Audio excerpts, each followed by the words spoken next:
everyone? Welcome to this day in Phillies sports history for October 6, 2024. I'm your host, Jim Montgomery. Welcome to a Sunday edition of the podcast, a non-Eagles game day edition, a Red October edition. Could this be the last Red October edition of the year for us? I don't know, man. After last night, that was rough. They wasted, absolutely wasted, a complete and total masterpiece by Zack Wheeler last night. The bullpen imploded. The offense was non-existent. And honestly, I feel as though it's the biggest fear going into the postseason. All of it came true last night, which not good at all. And it's a shame because Zack Wheeler was lights outstanding, and it wasn't even close. And then, I mean, guys that usually are good, Hoffman and Strom, nothing. Basically everybody but Schwarber was non-existent. You cannot have that, and I think that ultimately is what we were worried about, and it came up. Hopefully we can chalk it up to the layoff and the fact the Mets were coming in hot with momentum, and I know that they all hit the batting cages last night, so we'll see. I know they were complaining about the shadows, but at the same time, I don't know. Both teams were playing in it, and I kind of wish they wouldn't have said that because now if they weren't already, they're going to be focusing on that. I don't think it's time to panic yet. Have to see how they come out and respond today. If they're ever going to respond and ever going to kind of show what they're made of, today would be the day to do it. Christopher Sanchez is on the mound, and putting a new Philly spin on this. If you think about it, a lot of times we've even been talking about some of those NLCSs from the 70s where the Phillies won the first game and then the Dodgers came back and won the next three in the best of five. So I'm not ready to hit the panic button yet. Talk to me around 6 p.m. tonight. Maybe I'm having a different story, but it's just the scary part is this is what we feared. And I think you could have maybe overcome the offense struggling a little bit if the bullpen was solid or vice versa. But the fact that two of the three factions of your team did not do well, it's concerning because this is was the fear. I'm going to chalk it up to the layoff. I mean, although the Dodgers came out and were on fire, so we'll see what today brings. And again, I don't want to panic yet. They win tonight. Everything will be fine. I said this series was going 5 games anyway, so I'm not in full panic mode left. You go up to New York with a split. You win one more up there and then pray that somehow the offense is awake for game 5. Christopher Sanchez today, though, like I said, I like it. I like him at home. I like the fact that he just had a baby, so he has that sort of added extra little oomph and energy, but just not a good showing. And it was disappointing, and I'll take some responsibility. I know, you guys know I talk about superstitions all the time. Watched the first 5 innings here at my house wearing a Bryce Harper jersey. Made the switch to go to a block party because my Chase Utley just fit a little bit better. I will not do that today. I will go back to the Bryce jersey and just do what I need to do there. So if you believe in superstition, I will take responsibility for that because it all went downhill after I changed jerseys. So I apologize. Some quick housekeeping notes before we get into the rest of the episode. Follow me on social media, Jimbo_Mott, Twitter and TikTok, at Philly Jimbo on Instagram. Subscribe to the YouTube channel, Jimbo_Mott, and spread the word. If you're enjoying this, that means likely somebody else is, or somebody else will as well. So just let your neighbors, friends, family, people at football, baseball, soccer, whatever sport you're playing, let them know and spread the word as we continue to grow this thing. If you want information on the Philadelphia Sports Hall of Fame induction ceremony for this year in November, all of that is in the link in the description. inductee bios, ticket information, everything you need, your one-stop shop for the Philadelphia Sports Hall of Fame. All right, let's recap yesterday's question of the day. And I asked you, who do you got? Phillies, Mets. 74% of you said Phillies will win this series. I still think they're going to win. Not time, like I said, to panic. I thought it was going 5. Doesn't matter what combination we get there. It's going to go 5. Relax. This is the new Philly. We're trying it. It worked a couple years ago, so let's continue to have that good positive vibes, positive energy, and will this team to a victory today. But that does lead us to today's question of the day. Will the Phillies bounce back today? 267-495-8531. That will get you into the Back to the Future voice and text line. Let me know your thoughts. You're feeling a little nervous. Get it off your chest. This is therapeutic, safe space. Get it off. Vent. Scream if you have to. Just call and scream if that's going to make you feel better. 267-495-8531. That's the Back to the Future voice and text line. But will the Phils bounce back today with Christopher Sanchez on the mound? Let me know your thoughts. I think they will. I think they have to. I think there's too much at stake. I think this team has too much pride, too many goals, too much that they will bounce back. They're not going to allow a repeat of yesterday. And then truthfully, it's panic mode if they do.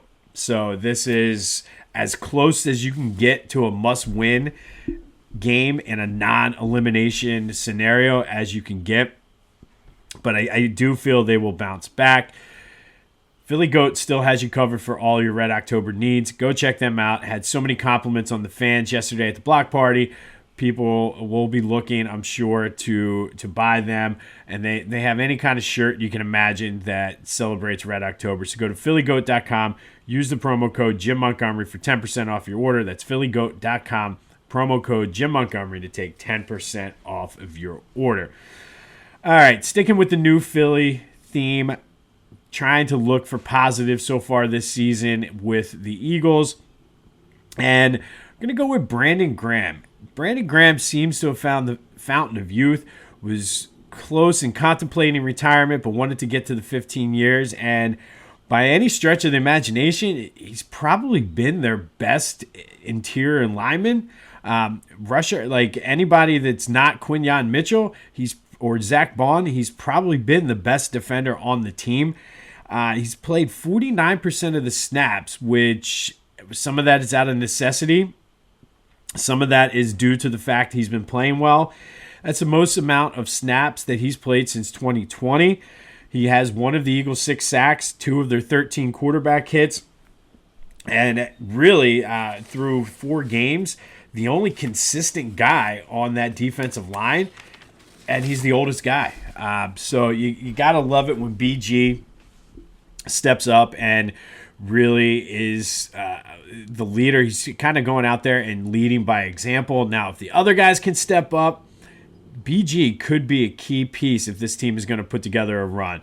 But like I said, trying to keep things positive, focused on the Eagles as we're in the bye week. But Brandon Graham has been a bright spot on that defense, getting it done. Old guy, vet guy, getting it and showing these young guys now they need to go out and do it now. He's giving them the blueprint. They just need to go out and implement the plan. Be sure to check out my boys at the Clashing Conferences podcast, wherever you get your podcasts, as well as on YouTube. They're doing great things over there. Baseball, football, basketball will be kicking off soon. So go check them out. Available wherever you get your podcasts, as well as on YouTube. I tend to pop on them every now and then, so I'll let you know if I'm going to be on anytime soon. Union. Playoff hopes are on life support, losing 3-2 yesterday out in Columbus. Columbus has been a nemesis for them this year. They're not officially done, but they're going to need a lot of things to break right for them. I'm not sure how the rest of the MLS schedule is, but the Union doesn't play again until the 19th, so they have some time to get it right. Hopefully there's some games in between there that'll allow some of those things to break right so we can get a clearer picture. But it's one of those situations where they need to win, this team needs to lose, that team needs to lose, this team needs to score this many goals. It's a mess, but tough one for the Union last night. Tough one for my Temple Owls last night. I kind of had an eye on this game during the Phillies game as well. They lost to UConn 29-20. They had the game won. They were down on the goal line with 3 seconds left. They were attempting a tush push. They were down 3. They were going to take it in and win the game, and then fumbled it, and UConn took it back 96 yards or whatever it was for a touchdown. Brings me back to the old school days of Temple football when they would find every game was an interesting, more ridiculous way to lose, and that's what happened yesterday. Wasn't a good day for my Michigan Wolverines. Phillies lost, Union lost. Just put it behind us. We move on. Today is a new day. And then Sixers ended camp yesterday. They'll be back in Philly, I believe, today. They have the day off, and then they have I guess it would be considered a preseason game. They're playing a team from Australia on Monday before they open up their NBA preseason. But Nick Nurse is loving the positive vibes. The team bonded. They have a lot of things going right for them, and I know. Just new Philly. This time it's going to be different. Lucy is going to keep that football down this time. I'm going to kick it right through the uprights.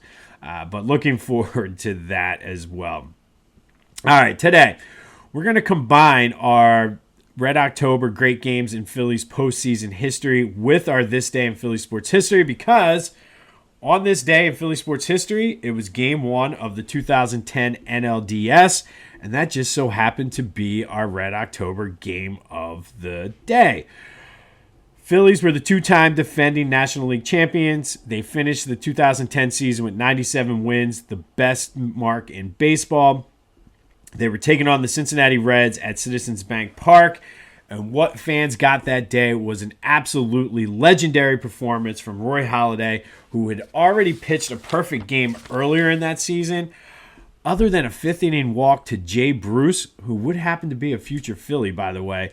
The only blemish that was the only blemish on Roy Halladay's day. He went all 9 innings, struck out 8 on 104 pitches to pitch only the second no-hitter in Major League Baseball postseason history, the other being Don Larson's perfect game in the 56 World Series. To date, there's only 3. The Phillies have been involved in 2 of them. The third coming in I think that was game 4 of the 2022 World Series, when the Astros had a combined no-hitter against the Phillies. Chooch was behind the plate that day, caught the second of his Major League Baseball record 4 no-hitters. But Halladay, when I say it was a legendary performance, obviously pitching a no-hitter in your first ever postseason start to open up the playoffs that year for the team that had World Series aspirations, that's legendary enough. But at the plate that day, he went 1 for 3 with an RBI and a run score, becoming the first pitcher to out-hit his opponents in a postseason game. So Roy Halladay had more hits than the Cincinnati Reds on this day. Shane Victorino was the star for the Phillies at the plate, went 2 for 4, 2 RBI, and a run score. Phillies winning it 4-0. They only had 5 hits that game, and ultimately we should have known that, even going back to that team, the team, when the bats go cold, they go cold. But they were cold during that postseason. They were able to power through with the Reds, but they got caught up to them when they played the Giants, losing 4-2 in the NLCS. But on this day, back in 2010, Roy Halladay with the no-hitter in Game 1 of the 2010 NLDS, it was only the second postseason no-hitter in Major League Baseball history. There have only been 3 to this date. Helped himself at the plate. Phils won 4-0. They swept the Reds in that NLDS, like I said, before losing to the Giants in the NLCS. And while we're on the great games in Phillies postseason history, we talked about Game 1 of the 93 NLCS, the Kim Batiste game where he made the throwing error but made up for it in the 10th. That also happened on this day back in 1993. So hopefully all of this to bring the Phillies some good luck. So we had 93 Game 1 of the NLCS. Phillies won. Game 1 of the 2010 NLDS, Roy Halladay pitched a no-hitter. I mean, and we would have been talking about Zack Wheeler's performance in the same breath as Roy Halladay, I'm sure, if the Phillies would have found a way to win that game. It's not over yet. keep the positive vibes flowing, and let's see what we can do.